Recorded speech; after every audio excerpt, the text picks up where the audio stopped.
move forward. Anything different than that is already exerting different pressure on teeth.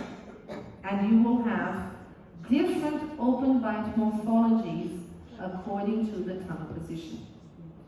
So in summary, when we have a high or horizontal tongue, this tongue will be pressing on the upper incisors, and you will have projected upper incisors with no maxillary constriction and one single lower occlusal plane.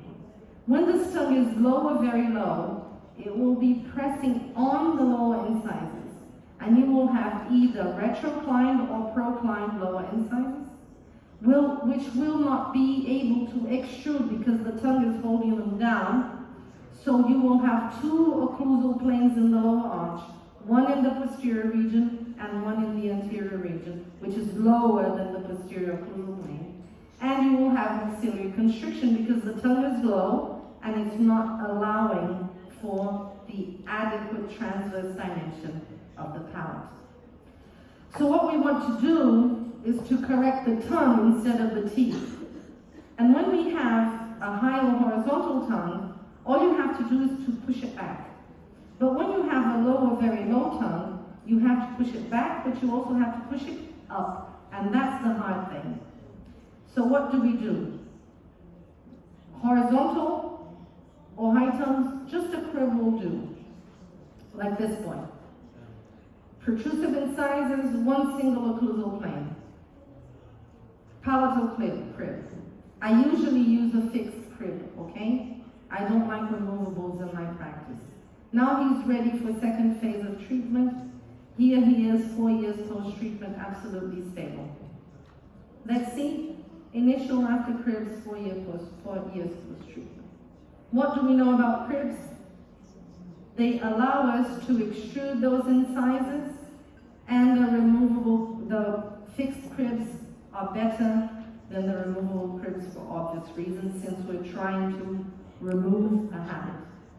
Can it change tongue pressure? Yes, it can. This study evaluated tongue pressure on incisors and molars 6 months after the use of cribs, and the forces on upper and lower incisors were reduced.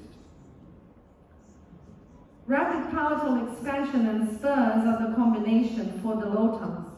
We need space, and we need to put it back and up.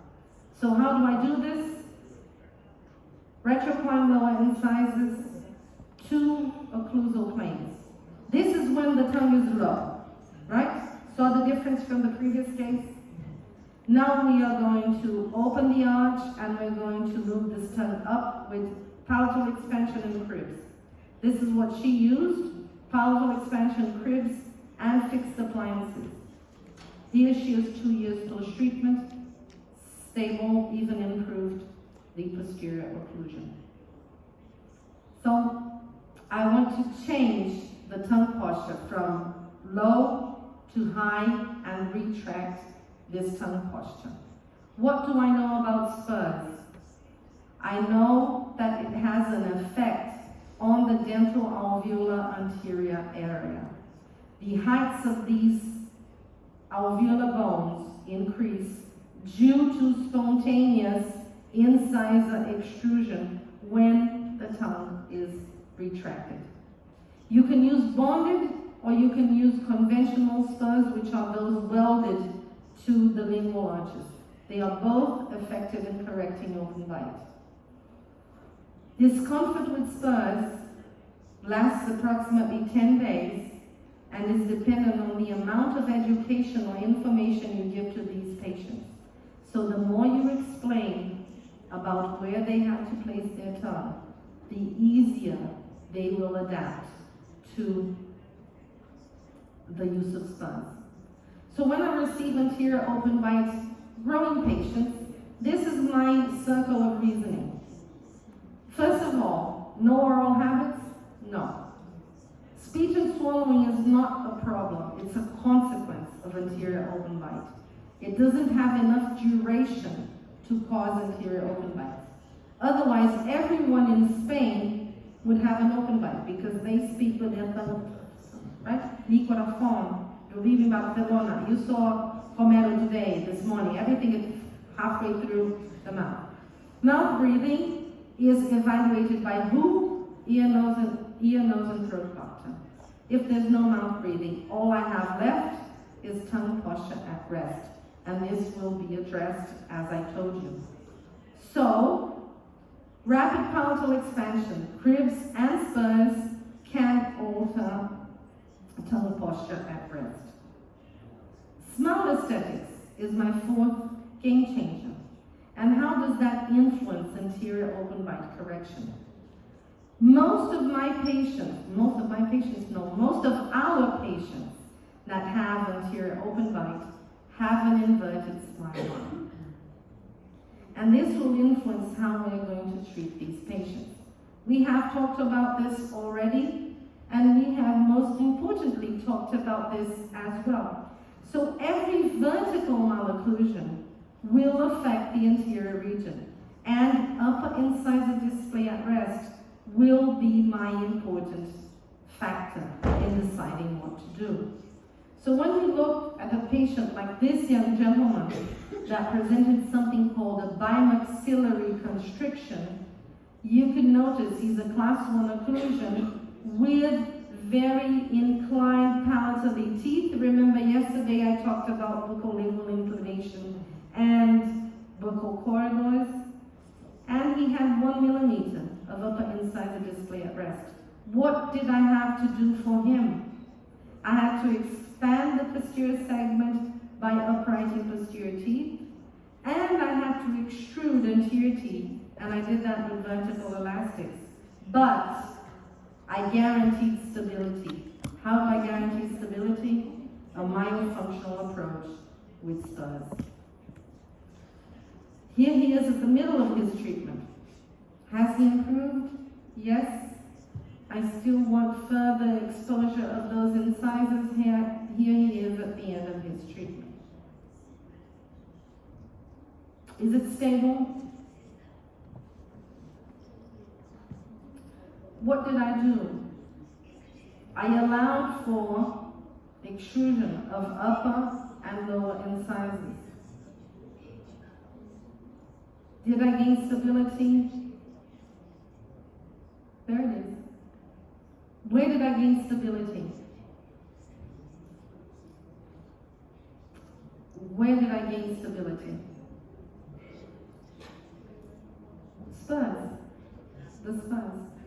So this story that you're not allowed to extrude incisors because it's going to be unstable is not correct. You have to extrude incisors to improve smile aesthetics. Otherwise, you're never going to achieve this. So, game changer number 4 on smile aesthetics is in most open bite cases, you will need incisor extrusion.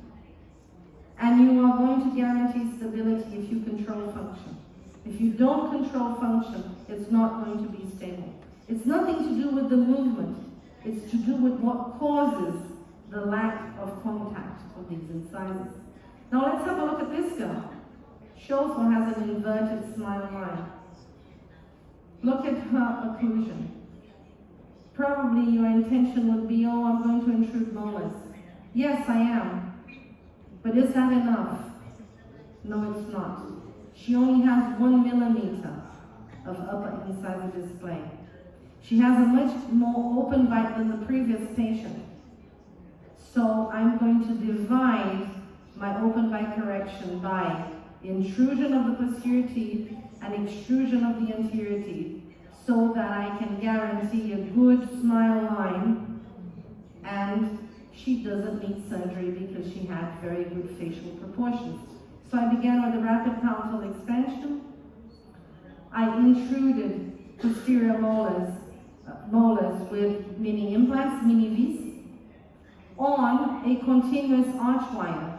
What happens if you have a continuous arch wire and you are intruding the posterior region? What's going to happen to the anterior region? It's going to extrude.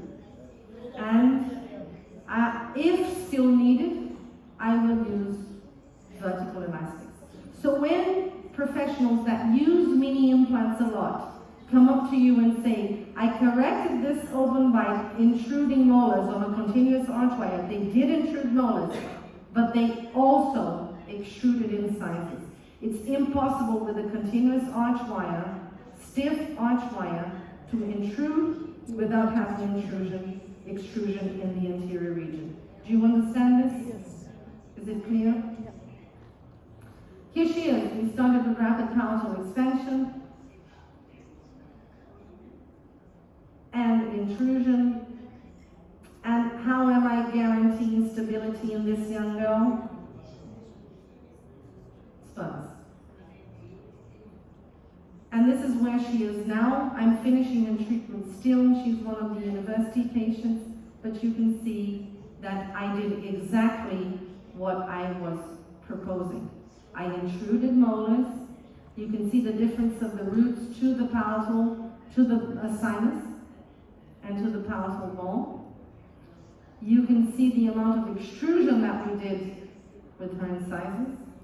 And you can see the counterclockwise rotation of this mandible, which led to an emphasis of the extrusion of her lower incisors. I didn't extrude all that.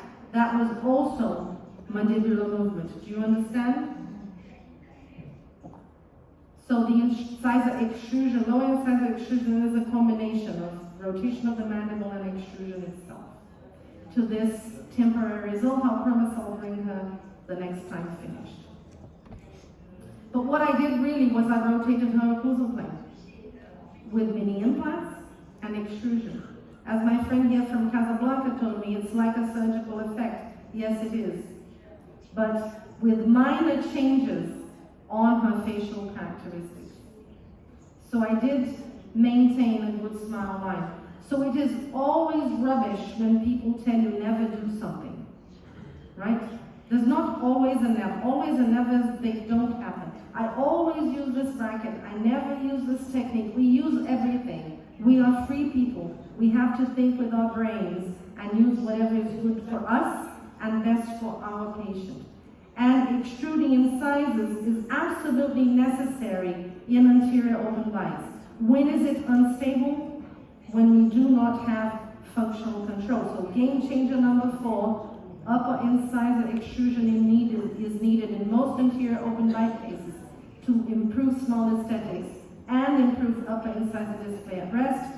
Don't forget, we need functional control, otherwise it will become unstable. And I have a question in the first row. How much molar intrusion can you expect? And what is your protocol? That is a very, very difficult question. The correct or honest answer for that is I don't know. It will, okay, the question for translators. How much molar intrusion do I expect or can I have? And what is my protocol for molar intrusion? So answer number 1, honestly, I don't know. It will depend much on diagnosis, especially on the vertical dimension you have from the roots to the palate, sinus, cortical bone. Think always of your cortical barriers. Same thing as I showed you with the distalization, we have to think on the intrusion. Number 2, what is my protocol? It very much depends. If I have patients with lingual or palatal inclination of posterior teeth, I'll just put mini implants and intrude because the counter effect is what I want as well to correct torque. If I have them on the other way, I would probably use rubber bands to the palate and have them intruded and rotated. If I have them vertical, I'll probably have implants on both sides and have intrusion on both sides so they don't rotate this way. So protocol depends on what you have. And it also depends on what bone you have. Because sometimes you don't have adequate bone in that region, so I'll have to go to the palate and use cantilevers or use mini plates or whatever. So once again, diagnosis, diagnosis, diagnosis for your protocol. And what about relapse? Molar intrusion? That's another good question. What about relapse? Also don't know. There's very little information on relapse of molar intrusion and incisor extrusion. It says that approximately 10% of relapse, but I really don't know. We don't have enough information. According to Park, 30% the first year. Okay, but I mean, that's one study and that's what we have. The compilation, which is a systematic review that was published a couple of years ago, says about 10% throughout long term, 10% of the total infusion. Okay, game changer number 5, facial aesthetics. And that's really important, especially for those who have adopted the idea of using mini implants. Why?